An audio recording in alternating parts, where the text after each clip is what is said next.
ఉన్నా కూడా బోర్డర్ లోని ఆ సైనికులు చేసే త్యాగాల ఫలితమైన సంగతి మనందరం కూడా గుర్తు చేసుకోవాల్సిన అవసరం.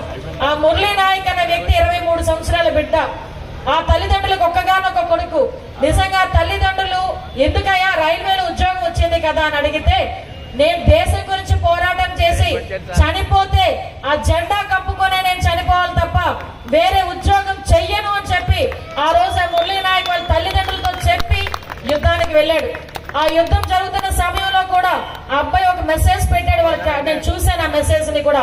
అమ్మా నాన్న జాగ్రత్త అని కజిన్ కి ఒక మెసేజ్ పెట్టి, పేలుళ్ళు అవుతున్నాయి, బాంబులు వేస్తున్నారు, అమ్మా నాన్న జాగ్రత్త అని చెప్పి నెక్స్ట్ మినిట్ అబ్బాయి చనిపోయిన పరిస్థితి. అంటే ఇలాంటి త్యాగాలు మనందరం కూడా గుర్తు పెట్టుకోవాలి. మన నెక్స్ట్ జనరేషన్స్ కి తెలియాలి. మన సైనికులు చేస్తున్న త్యాగాలు మనందరికీ కూడా తెలియాలి.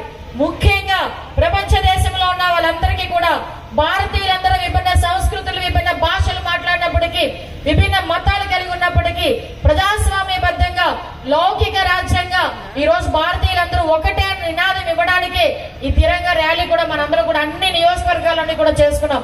ఈ రోజు అత్యద్భుతంగా అనకాపల్లి పార్లమెంట్ పరిధిలో సీఎం రమేష్ గారి ఆధ్వర్యంలో, ఇంతమంది ఎమ్మెల్యేల ఆధ్వర్యంలో, నాయకుల ఆధ్వర్యంలో మీ అందరి సహాయ సహకారంతో ఒక మంచి తిరంగా ర్యాలీ ఇవ్వటమే కాదు, మనందరం కూడా ఈ రోజు వేసిన ప్రతి అడుగు కూడా అక్కడ ఉన్న సైనికులందరికీ కూడా ఒక భరోసా, మేము మీకున్నామని చెప్పి ఒక నమ్మకాన్ని కలిగించే విధంగా ఉన్నందుకు మీ అందరికీ కూడా ధన్యవాదాలు తెలియజేసుకొని ఈ అవకాశం ఇచ్చిన మీ అందరికీ కూడా ప్రత్యేకంగా